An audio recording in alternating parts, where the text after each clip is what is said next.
Hello, my name is Ryan Garris, and I am a multimedia specialist. To put it simply, I have worked tirelessly over the years to become a jack of all trades when it comes to the media creation process.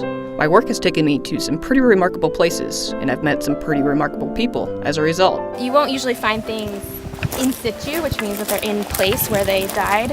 Oh, she found something right now. Phytosaur snout bit. You can see there's the little holes where the teeth. Phytosaur would be the only thing with a narrow snout like this. The parts that we use to diagnose the type of the phytosaur right now are these knobs on the back of the head that Bill was talking about earlier called squamosals. From the deserts of the Southwest to the misty woodlands of the Northwest, you'll often find me in the thick of it, developing, capturing, and leading productions on every conceivable subject under the sun. I've even been known to take a swim in freezing waters to capture those extra special moments. Because of the relationships I've built over the years, I've been fortunate to take the show up into the sky and on the road into the heart of some world-renowned destinations. The field is where I thrive, but the real magic happens in the editing process where I bring these stories to life. I am a storyteller at heart, and this world is full of surprises. So sit back and enjoy some of my favorite sights, scenes, and moments I've captured and produced over the years.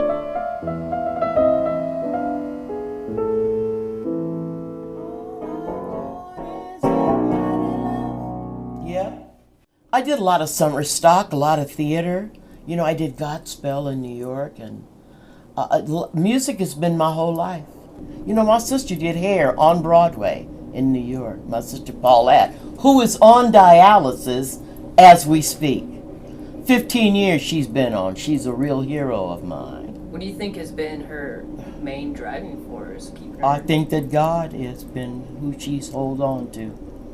That's who you have to. Every time I go, which is right across the bridge here, to my dialysis, on my way in the car, when the medical transportation picks me up, I'll be talking to the Lord about, Lord, I hope this goes by fast today. You know, I sure hope I'm not on that machine any more than those 3 hours. I love the people, you know. Mostly my arm hurts me. You know about my arm. And that's about the only thing. And then just the time. It's that last 45 minutes or hour that's the worst. Reel in a whopper along the banks of the Clackamas River or shores of Estacada Lake. Or take a boat trip down or around either. Whatever you're after, Milo MacGyver State Park has it. Even the 27-hole disc golf course is recognized worldwide as one of the finest stomping grounds for professionals and amateurs alike. Looming at 11,245 feet, Mount Hood acts like a magnet for anyone who is fortunate enough to lay eyes upon it. It draws thousands of visitors from all over the world every year, and at 6,000 feet lies the heart of the mountain, Timberline Lodge. Under the order of President Franklin Roosevelt, the Timberline Lodge was constructed during the Great Depression and was one of the many projects established to get millions of Americans back into the workforce after the financial collapse. And in 1938, the Timberline Lodge celebrated its grand opening, 15 months after construction first began. Today, the Timberline Lodge stands for many things. It remains an historic landmark and a living connection to the past. More than anything, it is a testament to the resolve of Oregonians, because nearly everything you come across while wandering its halls was crafted by hand. The head house lobby may be one of the most expansive areas in and around the lodge. Here you'll regularly find travelers from all walks of life and corners of the globe. Some will be gearing up for the slope. Others are after a cozy corner to catch up on a captivating novel. Whatever the case, you'll surely be kept warm and toasty next to this colossal 90-foot chimney and fireplace. And if your timing is right, you may even come across a couple of fur balls called Heidi and Bruno. These two St. Bernards are a part of a long line and standing tradition that started back in the 1950s. Ever since then, there's always been a Bruno and Heidi at the Timberline Lodge. This would be the beginning of one of the fiercest ambushes that the Transportation Division ever engaged in. For over 30 minutes, intense fighting pinned the front of the convoy in a kill zone. Thinking the battle had subsided, the crews of Brutus and the Misfits were ordered to rejoin their section of the convoy. As Brutus began its maneuver to turn around, a group of enemy soldiers resumed their attack and charged from the high ground on the other side of the road. Diaz heard Dahl yell "frag" as the enemy forces approached to lob a grenade into the gunbox atop Brutus. Without hesitation or regard for his own safety, Specialist 4th Class Larry G. Dahl threw himself on top of the grenade and contained the blast with his own body. Vietnam gun truck veterans cite Larry Dahl's ultimate sacrifice as evidence of the strong bond among gun truck crews.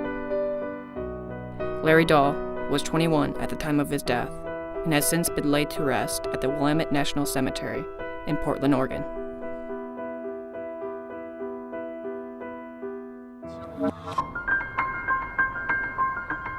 Part of the process on just about any in-water work project is we'll get in and we do our fish salvage.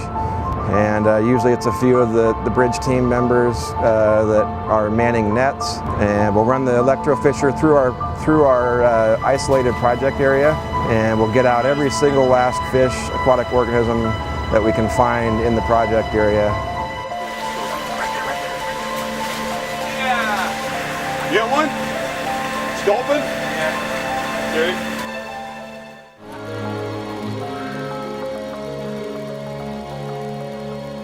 Yeah, I've learned some things, like how if you plant invasive species in places where native species are, it can really harm them. I think it's kind of fun. I mean, when I grow up, I'll probably come back here and see, hey, those are the trees that we planted and now they're fully grown. Stretching from the storied Willamette Falls to the iconic Mount Hood territory and down to the rugged Table Rock wilderness, Clackamas County offers some of the most dynamic environments in the country.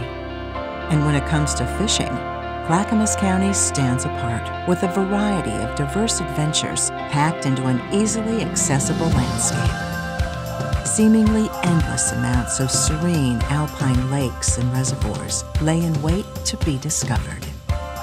Snow-fed rivers like the Clackamas, Sandy, and Willamette give anglers the opportunity to experience some of the best migrations in the region, although you may have some competition.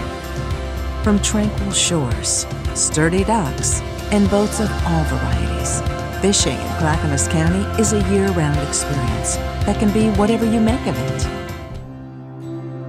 The Bull Run hydroelectric project was unique in many ways, and oddly enough, the water it used to power the generators did not actually come from the Bull Run River on which it sits.